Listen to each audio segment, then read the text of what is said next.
যথাযোগ্য মর্যাদা ও ধর্মীয় ভাবগাম্ভীর্যের মধ্যে দিয়ে পালিত হয়েছে সৌভাগ্যের রজনী পবিত্র শবে বরাত। বাংলাদেশ সহ বিশ্বের অনেক দেশের ধর্মপ্রাণ মুসলমানেরা মহান আল্লাহর রহমত ও নৈকট্য লাভের আশায় রাতভর নানা ইবাদত বন্দেগীর মধ্যে দিয়ে মহামানিত্য এই রজনীটি অতিবাহিত করেন। রাতভর ইবাদত বন্দেগী ছাড়াও পবিত্র এই রাতে মুসলমানরা মৃত মা বাবা, আত্মীয় স্বজন সহ প্রিয়জনদের কবর জিয়ারত করেন। এছাড়াও মুসলিম উম্মার সুখ, শান্তি ও সমৃদ্ধি কামনা করে মসজিদে মসজিদে বিশেষ মোনাজাত করা হয়।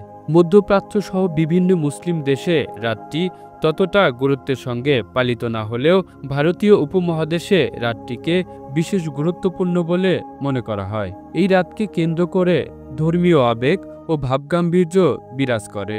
শবে বরাত উপলক্ষে রাজধানী ঢাকাসহ সারা দেশের মসজিদগুলোতে গতরাতে নামে মুসল্লিদের ঢল। এশার নামাজের সময় দেশের প্রায় প্রতিটি মসজিদই ভরে যায় কানায় কানায়। নামাজ, কোরআন তেলাওয়াত, তাসবিহ তাহলিল সহ বিভিন্ন নফল ইবাদত করেন ধর্মপ্রাণ মুসলমানেরা। পরে দুই হাত তুলে মহান আল্লাহর দরবারে দোয়া করেন। পাপ থেকে মুক্তি আর পরম করুণাময়ের অপার সন্তুষ্টি অর্জনের কান্নায় ভেঙে পড়েন অনেকেই। ইসলামী চিন্তাবিদরা বলছেন, হাদিসের বর্ণনা অনুযায়ী শাবান মাসের 15তম রাতে ইবাদত বন্দেগীর মাধ্যমে ক্ষমা চাইলে মহান আল্লাহ তাআলা বান্দাদের দোয়া কবুল করেন।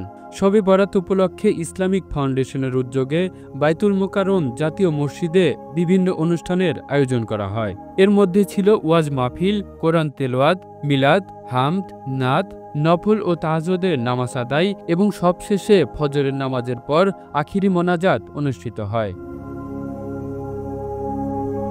এদিকে মহিমান্বিত রাতটি উপলক্ষে রাজধানীতে নিশ্ছিদ্র নিরাপত্তা বলয় গড়ে তোলে আইনশৃঙ্খলা বাহিনী। বিশেষ করে বাইতুল মোকাররম, মিরপুর শাহ আলী মাজার, আজিমপুর কবরস্থান ঘিরে নিরাপত্তা বাড়ানো হয়। রাজধানীর সব থানা ও পাড়া মহল্লার মসজিদ ও কবরস্থানে বাড়ানো হয় নিরাপত্তা। পুলিশের পাশাপাশি গোয়েন্দা সংস্থার কর্মকর্তা মাঠে কাজ করেন। Kamrul Islam, the news Bangladesh, national desk.